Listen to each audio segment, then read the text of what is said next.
Is that better? Oh, you poor people. You have been reading my lips. Okay. Hopefully this helps. I'm assuming it does. I think I might just redo the... I'll ask my trusty helpers. Joe, do I have sound? Please let me know.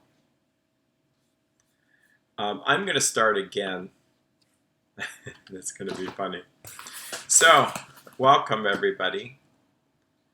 Oh, you know what? I have recorded this, but with no sound.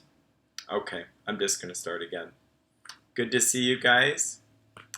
Happy to be here. It's been a busy week, and I think that here I kind of complimented myself by saying, hey, I think we got the technological difficulties better, and here I did about, so many minutes without sound. It's always something, isn't it? But it's helpful to have family members and friends let you know that no one's able to hear what you're saying because there's no sound coming out. So, I think a lot of us are tired of being in lockdown, and we don't like to be told what to do. And I talked about this whole coronavirus is bringing out more of our personalities, at least for me. Like, do we follow the rules? Do we not follow the rules? How important are the rules? Do I wear a mask? Do I not wear a mask? Am I wearing masks when other people are wearing masks? Or am I going to be a lone masked ranger out there?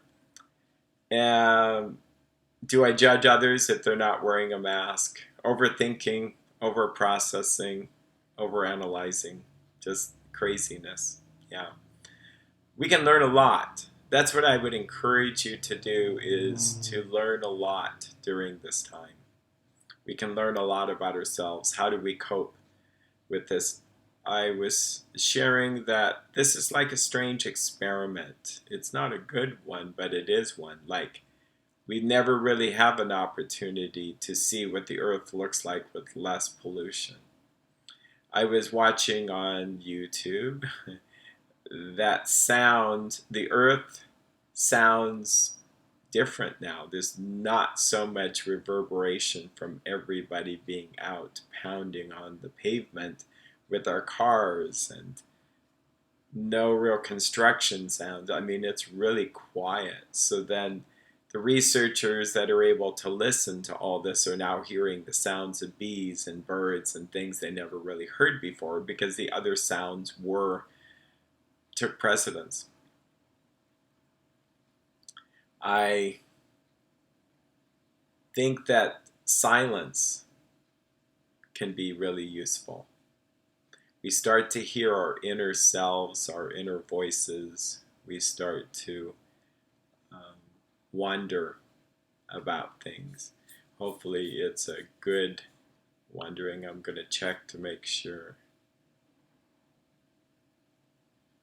So, is there sound now? Someone out there, let me know if there's sound now, because I see it on my end, and I would need to change that if it's not. Let me check. Well, we have 5 viewers out there. Yeah, the help of our friends. So,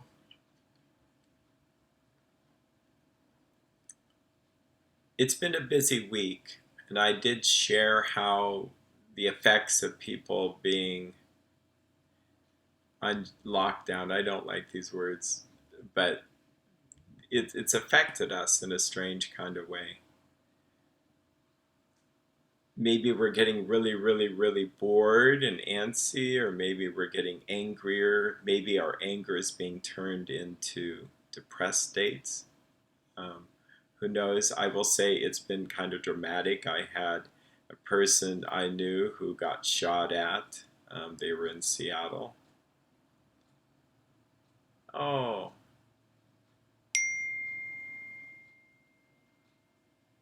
okay. I got 2 messages here from JPage9999. My anxiety is really at a 9 or a 10. I need some help to bring it down. What can I do right now as panic attack is coming on? Boy, I've had those and they're not fun. Here's a thing to consider. How can I weave this in? I think I'm just going to leave that subject for dealing with this anxiety.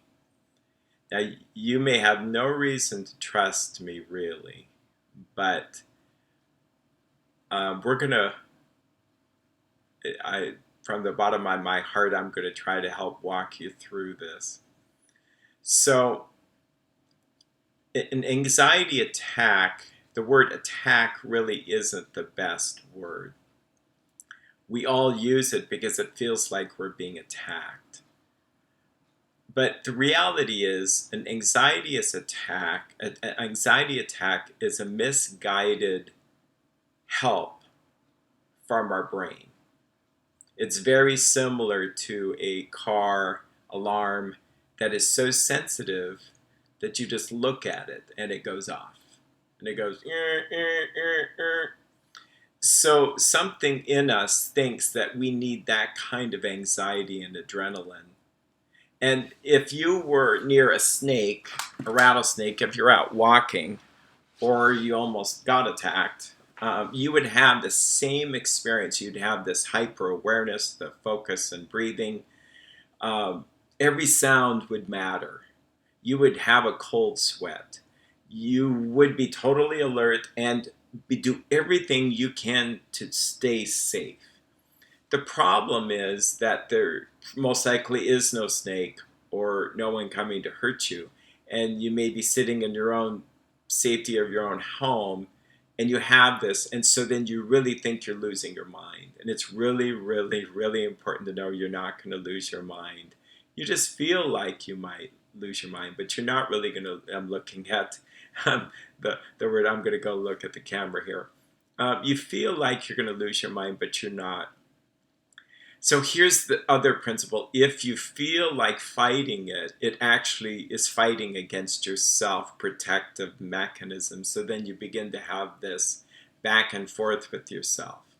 If you just let it be, breathe and breathe through it. If you breathe too much, you get too much oxygen and then you're going the other direction. By the way, I'm here to just give educational advice. This is not meant to replace, a 911 call or calling a therapist or doing something medical. But I do think that once we know the tools, we can kind of walk out of it. If you allow yourself to experience the anxiety, if you just go, it's okay, I'm going to live through this. Don't fight it. Let it be. I think women who have given birth don't try to fight the contraction. They go along with it. They breathe deep, and they usually find some kind of focus. I think focusing on your body sometimes works because you're actually focusing on the parts that aren't really panicky. I think the other side of it is that if you focus too much on your body, it actually gets worse. So you can be the judge of that. Let me think a little bit more about how to address that. I had some things planned, and just by changing the subject, it actually might help. So I was talking about this package I got. Kind of waited all day for this. I didn't think it was going to come. It actually showed up just minutes ago. And it's by Ken Malloy, who is a coach who helps people with chronic pain and I would say anxiety, but it's mainly chronic pain. Really sweet guy. Talked to him over the phone. He's in New York. he was kind of in lockdown like a lot of people in New York. And so I opened it up, and this is when it was without sound. And lo and behold, the book, Thrive at the Top, A CEO's Guide to Chronic Pain Relief. And what caught my eye is Les Femhe here. This guy, Dr. Femhe. I hope I said his name right. So what's interesting about this guy is I've known about him for years.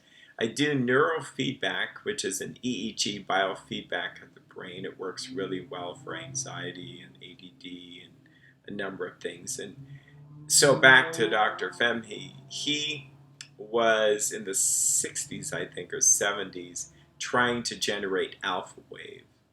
Alpha wave is like being in neutral. It's like in a manual transmission, the car is in neutral. You're just sitting there, idling.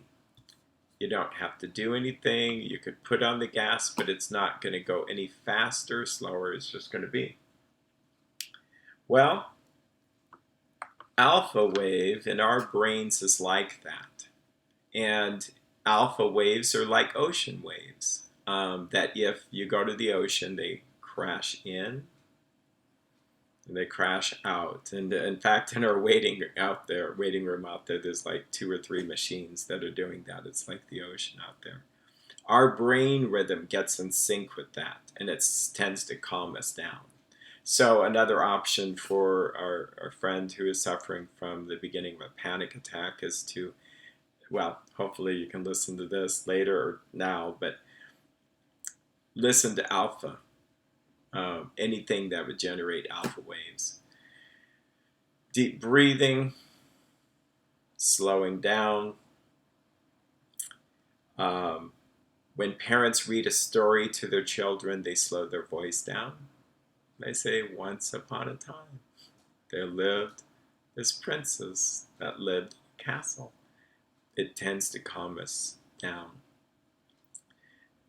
So Dr. Femhe is trying to generate, and the key word is trying to generate, alpha wave. The more he tries, the more on the screen he can't generate it. I think he tries meditation, he tries this, he tries that. I don't know how long it is, but the way I tell the story, it seems to be like an all-day adventure. And he then eventually says, I can't do this. I give up. He's like, done. He might have actually been angry, but let go. It might have been like, F it. I gotta put words in his mouth, but it was just like, totally, I'm done. And he had the sensors, the electrodes still on his scalp, and during that time is when all this alpha generated. So that's how you generate alpha wave, is by not trying to do anything, by letting go. And that actually helps with the anxiety. The harder you hold on, the worse it gets. Now, the natural thing to do would be to hold on, to clench, because if you wanted to fight a rattlesnake or run for your life, you would get all this muscle. But since there is no rattlesnake, there is no real attack. That's why I don't really use the word attack. A panic attack is nothing other than your personhood is trying to help you the best that it knows to do, and it's a misguided, sincere, good-hearted, but misguided attempt. It's like trying to calm you down by a huge, loud horn, and you don't need that much. And sometimes our anxiety is because we've ignored the dashboard lights for a long time, and we go and go and go. And we're not sleeping, we're not exercising, we're not eating. We have so many years of worry, and we really need to attend to these things. And then we just can't do it anymore. We're just. So letting go is key. Letting go and letting God. Letting go of our thoughts. And I've been trying to practice that. In fact, I was talking with Ken this week, and I might hire him as a coach, and he said, so you want to think less and feel more? And it's like, yeah, Yeah, and uh, feelings are really important. But I would go so far as to say, for me, prayer trumps everything. It's more important than anything. But if I ignore my feelings, I'm probably going to stuff them and end up with some chronic pain. So um, I'm doing the unveiling. I will confess I've watched channels on YouTube channels. Look, wow, they're already packaged. Um, Maybe it's exciting. Maybe this brings us, oh look, healing back pain. I love Dr. Sarno. Dr. Sarno has helped hundreds and thousands of people by suggesting that back pain was really nothing other than like 95, maybe 90% of the time, unconscious rage, unconscious fear being trapped in the body. And you end up with all these symptoms. And over the years, he had 80% success rate. Over the years, he then learned that if it wasn't back pain, it could be chronic fatigue. You felt like you could pass out. You might have dizziness. You might have tinnitus. You might have IBS. You might have jaw pain, TMJ. You might have foot pain, plantar fasciitis. A lot, actually, I've had almost all of these. You might have an ulcer. In fact, he was there when ulcers were popular. Ulcers were popular in the 1940s, 50s, 70s. I had an ulcer as a kid. Then they weren't so popular. What happened? Like, how does a whole disease begin to go away? People caught on that this was generated by I'm sorry, I'm reading the thing there. I'll respond to Jack in a minute. These were brought on by the belief once we knew that ulcers were generated by stress, then it didn't work anymore. The body stopped trying to convert and distract from what was really bothering us. So in my own healing journey from chronic pain, which I'm still walking out day to day, I realized underneath that is anxiety.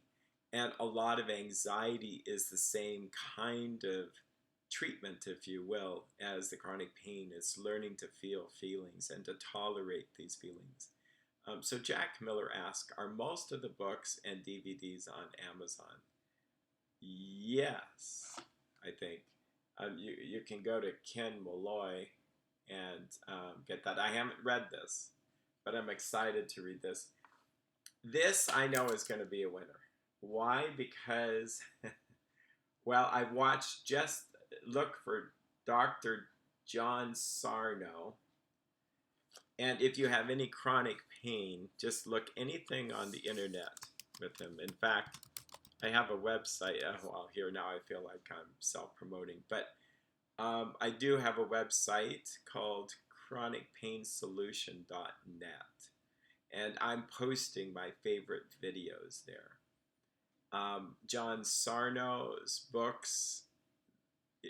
I like the first one is I would start with the mind-body prescription.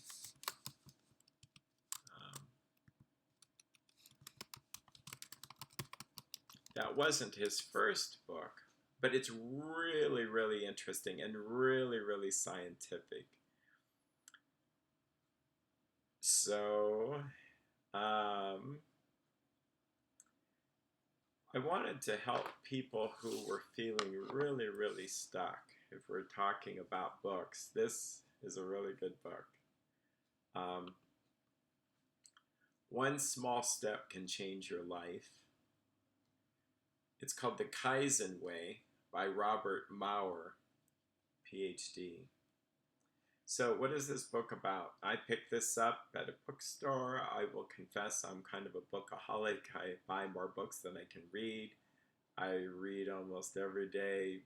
I just like knowledge. In fact, there's a downside to this. If you get too much knowledge, it's like TMI. And it really doesn't help us as much, or at least me. I learned that I like knowledge, but it's not the same as practice and doing.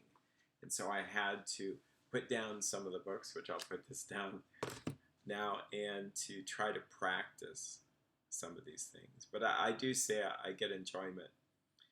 Dr. Maurer caught on to this idea that the smaller the step, the easier it is for the change to be.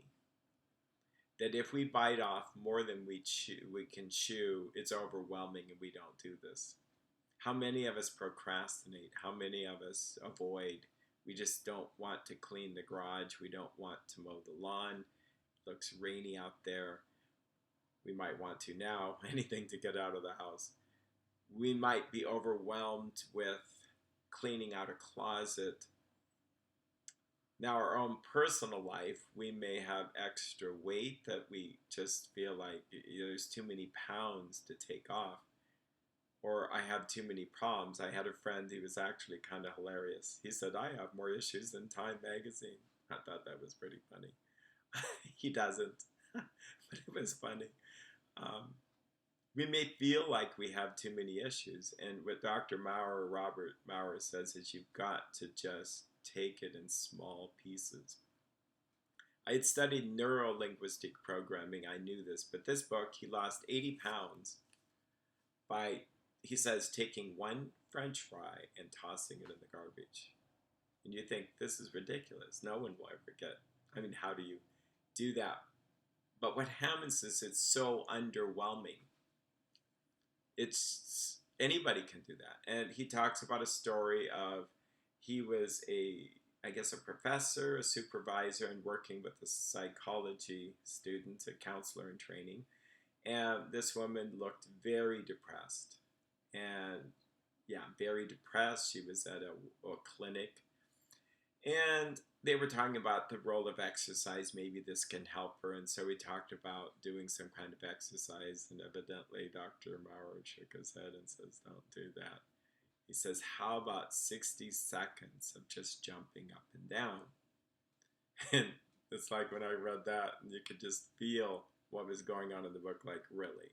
Like, 60 seconds is going to do anything. But that's what they agreed on. So she came back actually visibly better, more energetic. She says she did that. How could she do that? Well, she did it because it was so incredibly small of a task that you cannot not do that. So she did that, and she says, well, she felt kind of silly doing that, jumping up and down for 60 seconds. Then she decided she wanted to walk around the house. And I've prescribed this many times, just walk around the house once or twice. In fact, I've prescribed it for myself. Like when I'm feeling kind of blah, I'm tired, and I'll just go walk to the mailbox. I'll walk around the building. I'll go look at the back side of a building or try to look at something I've never seen before in my own area, just to kind of get grounded, because we go through the same thing over and over and over, and we kind of get blah. We need more stimulation. And I thought how to prepare for this week. Many of us are stuck inside our own homes. And so is there any place in our own home that we could explore or discover and see things from a different angle? We have been without a kitchen for a while, since Christmas, December 6th. And so we actually got cupboards. So that changed everything. So I can feel, we don't have any water, but we don't have a sink and countertops, but we have cupboards. So just that change was enough to kind of give me a little shock to my system. When I go into the kitchen, I see something different. And I think that's what we need, is something different. The Kaizen Method is a Japanese philosophy that they used in business to help workers and productivity and morale. They would ask questions of the workers, what small changes could we make that would give the most change? I love this one chapter. It's called Tiptoe Past the Amygdala. And that is actually really true. The amygdala is the part of the brain that would become overwhelmed linked with fear and anxiety, linked panic attack. I mean, that's panic. And so if I try too hard to do something too big, the alarm goes off, and so I'm not even going out to mow the lawn. It's just too much, or to weed, or to clean the garage. It's just overwhelming. If I was to go out to the garage and set a timer for 5 minutes and to see how much garbage I could just throw in the garbage can, that's such a doable task, at least for me. I would have no excuse not to do that. Now, if I want to do more, I could, but that's not really the point at all. It's really not, because if I tell myself, well, this is just tricking me to do more, then my amygdala goes off, and then I'm not out the door. I'm stuck in the chair staring at YouTube or something like that. My daughter was a little bit afraid to get in the water at a pool. She had a 5-day class Monday through Friday, and it's a funny story. It's actually fits. I guess I will confess, I can have anxiety. I think she had some anxiety, and I think it was like day 3. It was Wednesday, and she still had not gotten in the pool at all.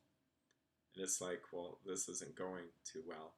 So I was called in, and I'm the expert. I'm the therapist. I'm the one that could get her in the pool. And I tend to be on the kinder side. Let's try to be, kind and considerate. And she just didn't want to get in the pool. And it's like, yeah, the coaxing, all that. So then this beautiful person comes, who's, I think, the director of the community pool, comes walking over.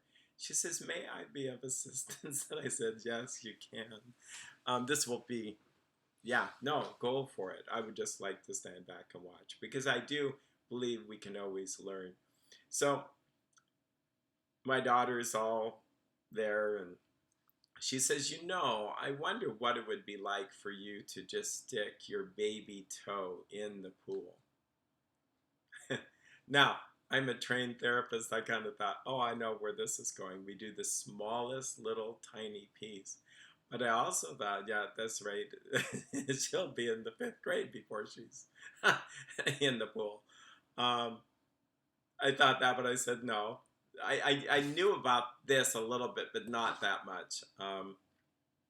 So my daughter does that, and it's like the little baby toe, and then it was the next baby toe, and the next baby toe. I almost had to not laugh. I said, okay, this is going to be interesting. This was day Thursday, and we have a class Friday, and it's like a half a day. No, it's not a half a day. It's a half an hour class. And I wasn't worried about the money, and I just wanted my daughter to have a positive experience. Amazingly, within the end of that half hour, my daughter was in the side of the pool, kind of bouncing up and down with water over her face, and it was all past her head. So what happened? Well, when you go very, very, very slow, your brain stays calm. And when your brain stays calm, it's open to learning. Same thing with chronic pain. If you struggle with chronic pain, if you are frightened because the pain or your symptoms are so bad, then you tense up even more. So then you learn, oh my gosh, sitting in this chair is going to hurt me, or going here it is so frightening. If you chunk it down into smaller steps, just smaller steps, the brain learns that it's okay, that it's safe. It's okay. Yeah. You're going to be okay. And my daughter is fine now. And so I like this book. I tend to be frugal. I know you can find this book at thrift books, like online and stuff. You can look on Amazon. I will put links to this. What's fascinating is not only the behaviors can be chunked down, but to think small thoughts. Like I can think too many thoughts. Don't think so many thoughts. Maybe allow myself to think one thought and then let there be a lot of dead space. Uh, Take problems and make them small, and it has to be almost to the point of ridiculousness. Like, this is too easy. Anybody can do this, but it works. It works really, really well. In fact, what happens is you build confidence. And when you build the confidence, you just feel a little bit better, a little bit better, a little bit better. And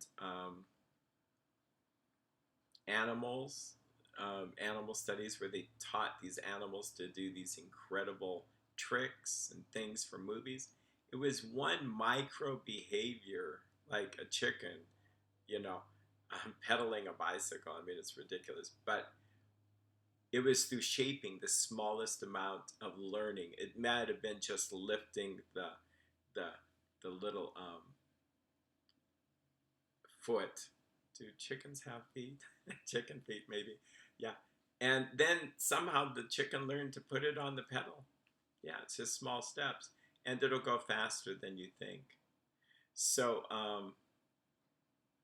climbing out of depression, I think it would be the same kind of story, that you can't jump out all at once. You'll be sorely disappointed. You'll be really upset with yourself. And then it begins to snowball and get bigger and bigger.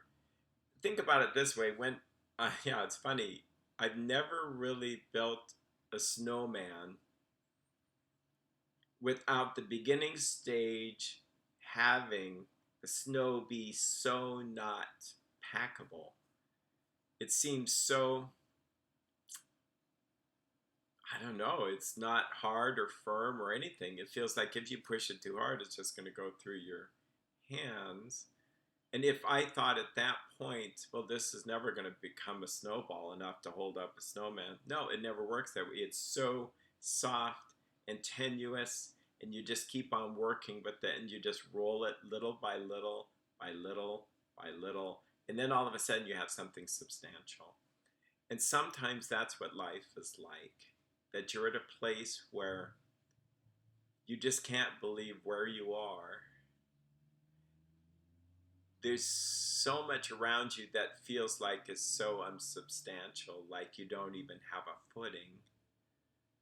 And people around you that you trust, or you might trust in God, or you may feel that there's these messages that say, come on, just pack this a little bit, it's going to work, just trust me. And you just got to be patient.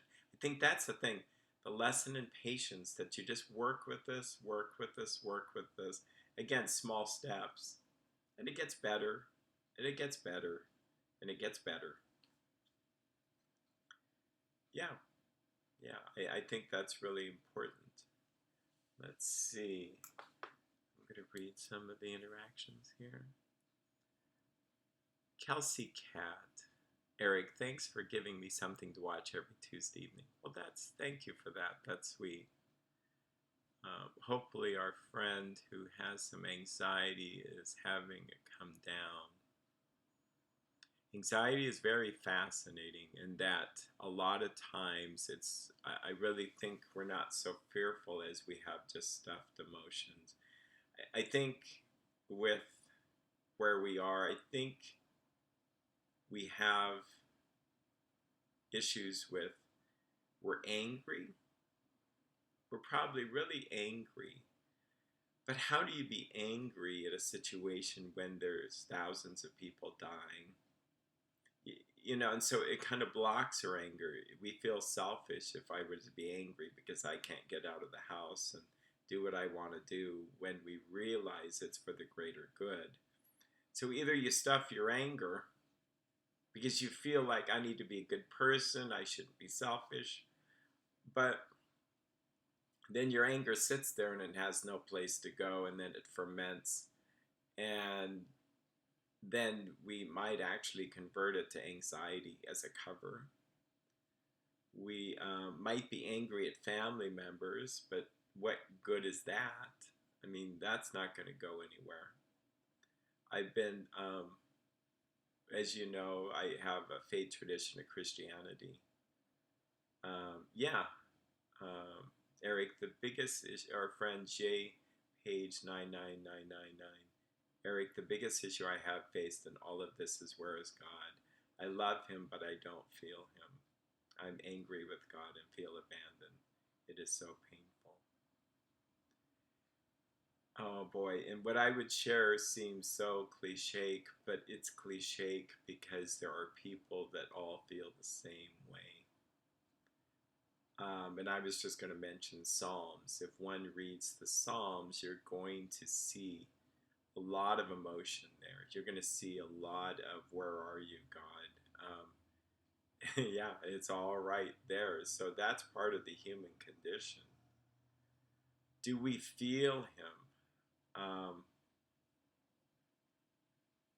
I will confess that even as recent as a few days ago, I wasn't necessarily thinking, is God not there, or I wasn't feeling his presence, but I was feeling a lot of uncomfortable feelings.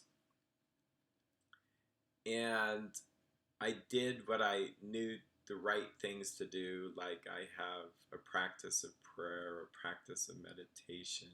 I had some chronic pain. But I just showed up, and I think we just have to show up. That as important as feelings are, we can't really let them be our guide. Like, how many times have my feelings been wrong? Like, I feel like something really bad's going to happen. It doesn't happen. And I can feel that people don't love me, and yet they do. And I do think that if we look at the spiritual world, as much as there is God, there is also an enemy who will try to get me despondent or discouraged or frightened or fearful. He will, assuming that most people, I guess, would assume the dark side would be the devil or the enemy of souls. So we'll use the word he. He would try to get us off track and to get us to believe something so deeply is that God, two things probably, God, well, maybe three, that God doesn't exist for one. Two, God really doesn't care about me. I think that would frighten the living daylights out of me if I thought that this world is just random. That if I get a diagnosis of something I don't like, or the coronavirus just happens and going to take us out like a forest fire. I mean, survival of the fittest, all that is so dark. But I think that's kind of the message we get, and that's why we get frightened. And then we could be mad. We could say, "Well, where are you, God? Aren't you care? Aren't you going to help?" And then I think the other, not myth, but the enemy sows these seeds that somehow God's not good. Which scene, and I do get this from this book called The Shack. I didn't read it, I watched a movie, but if we really, really believe that God is good, then we would trust that he only has good things for me. And it's not always what I feel is good or not, but that even if I'm suffering, that somehow there's good in that. And it's so hard because we're so oriented towards feeling good must be good and feeling bad must be bad. But if I go into an operation and know it's going to hurt, but it's going to take out the disease part, that's a good thing. If I get on a treadmill and I know that it's not the most pleasant thing, but afterwards I'll feel good, I'll get muscles. If I go through a difficult trial, in the middle you go, this can't be good, I don't feel so hot, but then at the end I feel stronger. So surprisingly, and I hesitate to share this because I don't want to come across as, I don't know, sometimes we have these private moments with God and something really powerful happens, and I was kind of amazed and I was kind of in tears So I went from not feeling good to one of these good tearful moments, and then I was okay. I mean, there's this feeling like it's all going to be okay. Maybe I share this because I want everybody to experience that. I want everybody to have this experience with God, that everything's going to be okay. And now I'm feeling shy talking about God on this, but here's the thing. I have probably 3 or 4 clients, and I won't divulge any details that would not be HIPAA compliant, but what's fascinating to me is they're all really struggling, and they decided to look at a 12-step program where then they have no idea who God is or anything about that. This one person is like a little kid. I'm just blown away at his joy. He says, I've never been like this before. And his behavior and drug of choice is just not hardly even there. He says, I'm changing, and I don't even know who this God is. And he has no real understanding of the Bible or anything like that, which is kind of simple and innocent. But he's had some kind of encounter with God.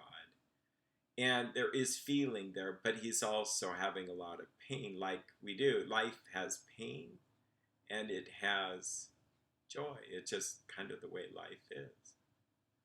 So, yeah, I'm angry with God, and I feel abandoned. It's so painful. I think talking about it with someone you trust helps, a spiritual advisor.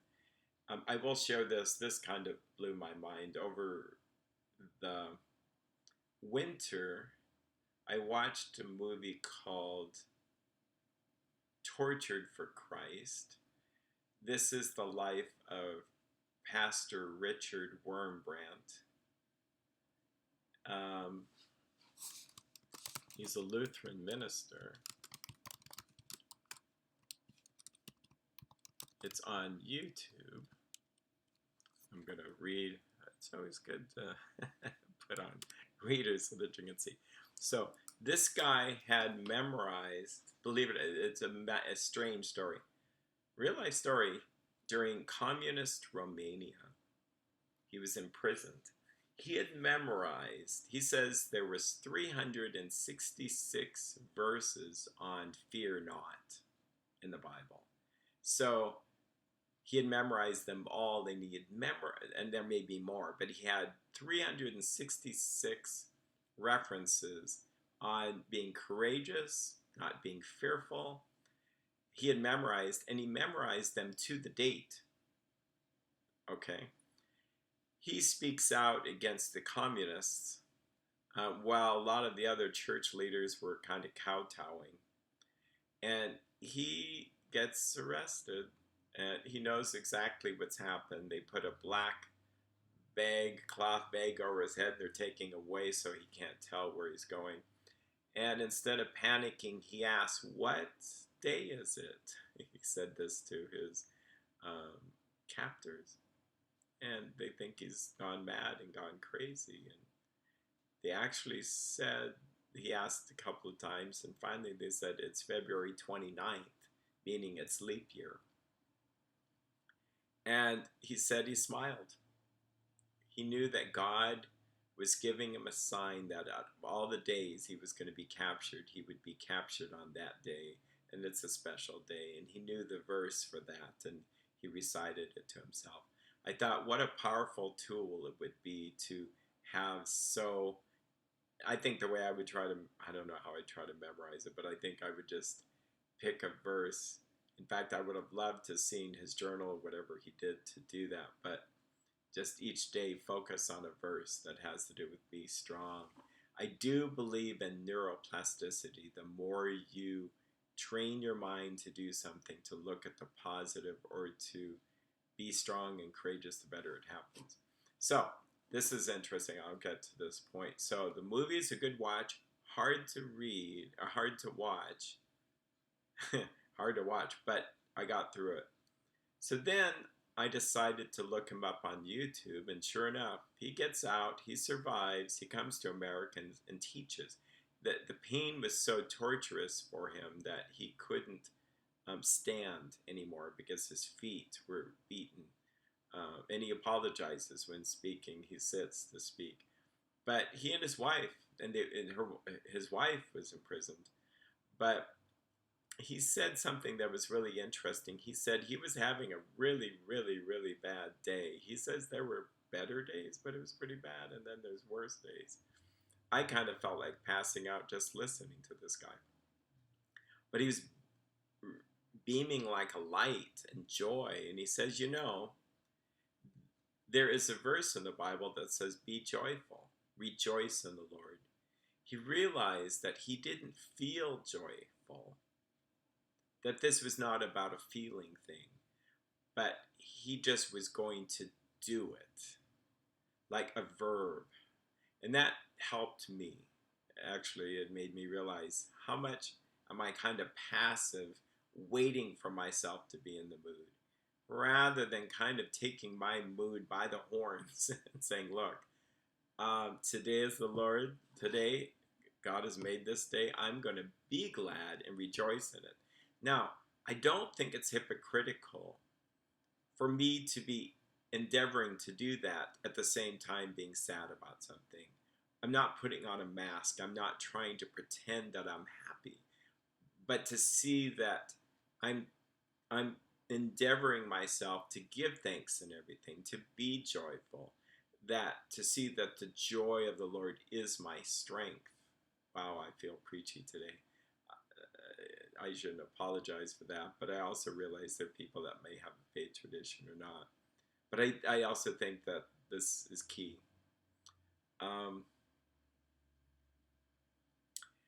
The anger with God is interesting to me.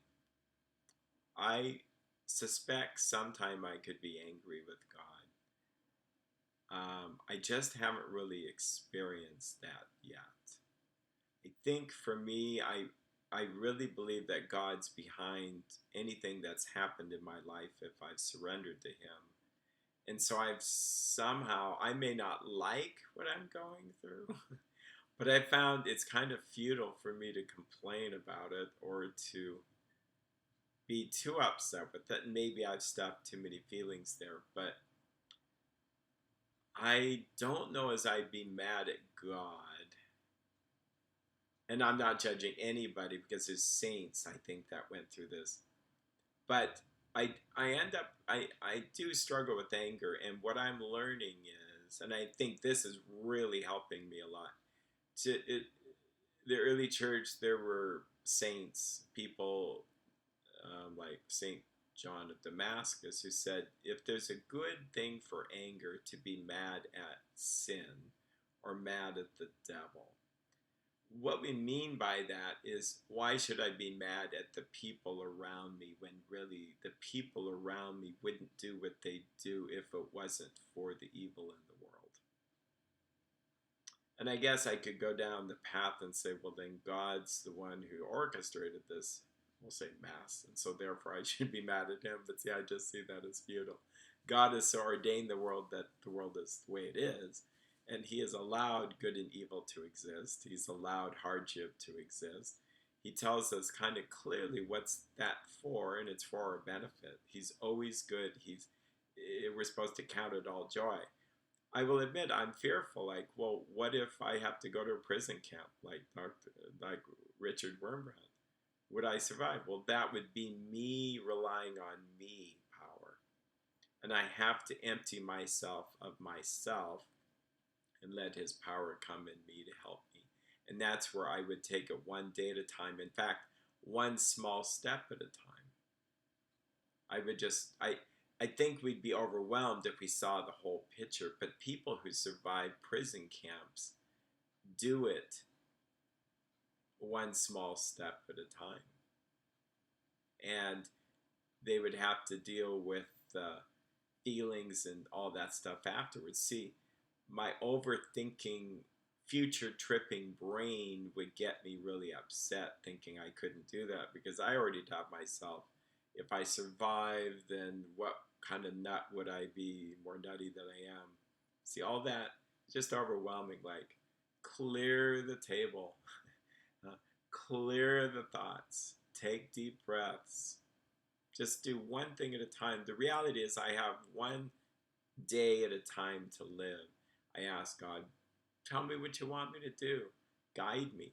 Now, amazingly, the more I surrender and let go, the more something happens that I can't put my finger on it, but I know He's there. I mean, that's what's amazing. And I encourage people. There's people that have, like I was saying with clients, they go, okay, I guess I have nothing to lose, and they pray the simplest of prayers, like help me, and they come back and they go, I can't believe it. Like something started to happen. I think that's why the enemy will try to get us to, first of all, believe God does not exist. Second of all, that God's not good.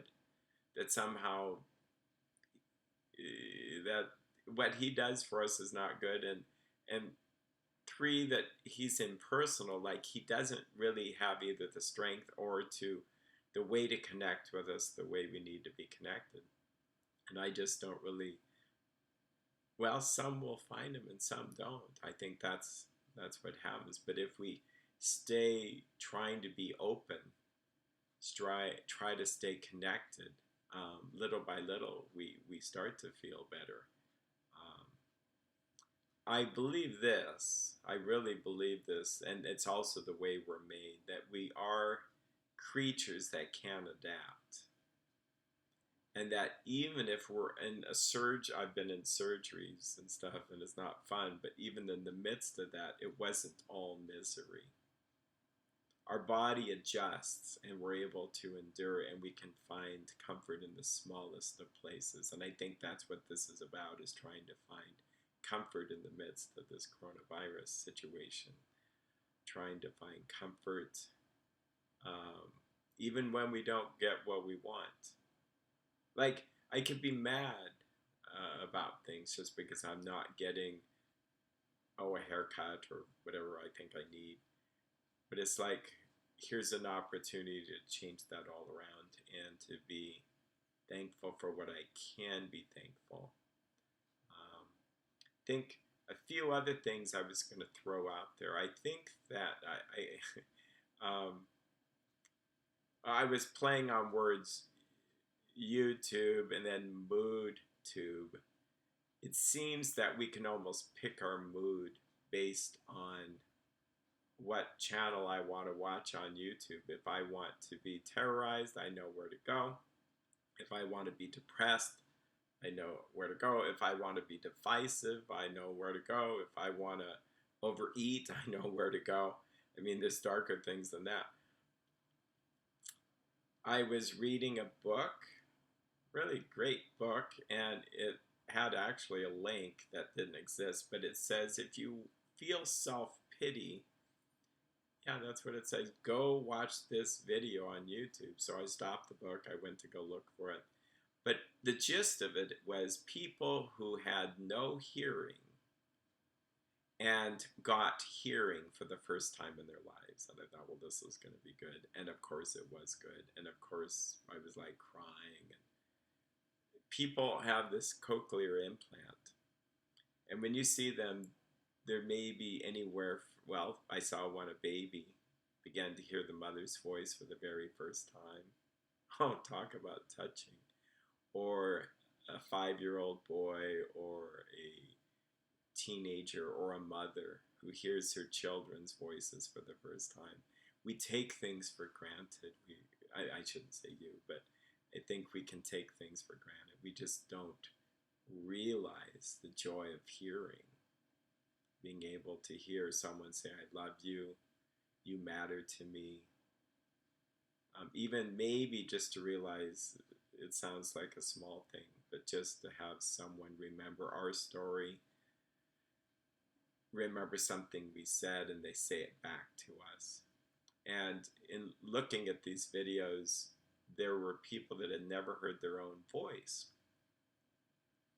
They were shocked every time they said something, they could hear it, and then they were in tears or it was way too loud. Very fascinating, especially for a counselor like me to look at this, and I realized what would it be like for me not to hear my own voice? I kind of laughed and I said, maybe that would be a good thing. Yeah, and I've heard the phrase, I like to hear the sound of my own voice. But um, all that silence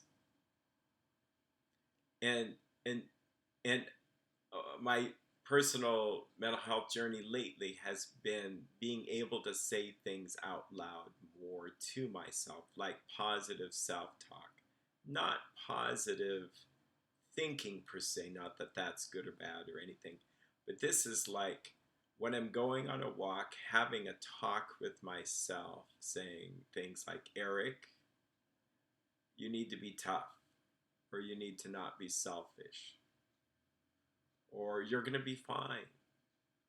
And the researchers indicate that if you can actually hear yourself say it, it's more powerful than thinking it. And I'm going to pursue this a lot, and I may do some more research on this because I think that trying to just change our thoughts on the internal by just reading and trying to think it doesn't work as well as verbally saying something out loud to calm yourself down or to kind of snap yourself out of it. And I'd say in the last 2 or 3, 4 years, if there's been some dark periods, there is this other author, Henri Nouwen, who wrote about his darkest hours, and it was so embarrassing to him. He never wanted to publish this, but he did. I forgot the name of the book, but I will try to post it there. Boy, a lot of books today. He wrote, in the midst of his darkest things, something called spiritual imperatives. And I really bought into this idea that there are things when we're in our darkest times, we got to write it out, say it to ourselves as like truth. It's like you're in a hurricane and you need something to hold on to that says it's going to be fine. You know it's going to be fine. You know what to do. You need to do it. And that's what I would say to myself. Like if one has some chronic pain or, no, I know this is not going to last forever. If you have some dark thoughts that you know are not true, it's like, no, no, no, no. And I think that can be very useful to us. And I will say I know a few people, a certain percentage of my clients have actually struggled with negative self-talk where they actually say mean things to themselves verbally. And it dawned on me, that's so powerful, that's what's caused them so much trouble. It's almost like they're swearing at themselves or cutting themselves with their words. And if that has such a powerful effect, how much more could we just practice learning to say what we need to say to ourselves in a loving and kind way? I also think hearing it from others. So this whole coincidental thinking of hearing and what it must be like. Yeah, if you want something to just cry or alter your mood, watching people who have not, you would YouTube and look this up, people who had no hearing hear for the first time, and there's compilations of this. And some of them are more interesting than others, but most of them are very powerful. Yeah, yeah. There was something really real about the experience and how interesting it was for them to videotape this at the same time. And I thought, the technician must have such a joyous job. And the technician says she always is crying and she gets cracked up. It doesn't get old. And I thought that would be kind of a fun job. I guess it could have its challenges if something doesn't work out. But, well, um, yeah, I'm glad to see you guys out there. Hopefully this is helpful to you. Um, Feel free to leave comments. I'm sounding like a YouTuber. You're welcome to subscribe. If there's anything I could do to make this better, let me know. Tell me what you like or what you want more of so I can prepare a little bit more. That would be useful. Originally, I was thinking down the path of anxiety, and then I realized this is called comfort for COVID. Well, I didn't want COVID in it, but Tuesday night comfort hour. So I thought, well, what can I do to provide comfort? I do have a few other things, but I've been a little bit shy to think about doing it. I thought of reading a couple of powerful therapeutic stories. I thought that'd be kind of cool. Um, so, anyway, I wish you well. I wish you Godspeed. I wish you patience during this time when we could be bored and ready to get out. If you can get out, get out. Get out while you can and enjoy the sunshine. Um, I believe that Mother's Day is this weekend. So, all the mothers out there, all the people that have a mother like spirit, I wish you happy Mother's Day. And you take care, my friends. We'll see you later.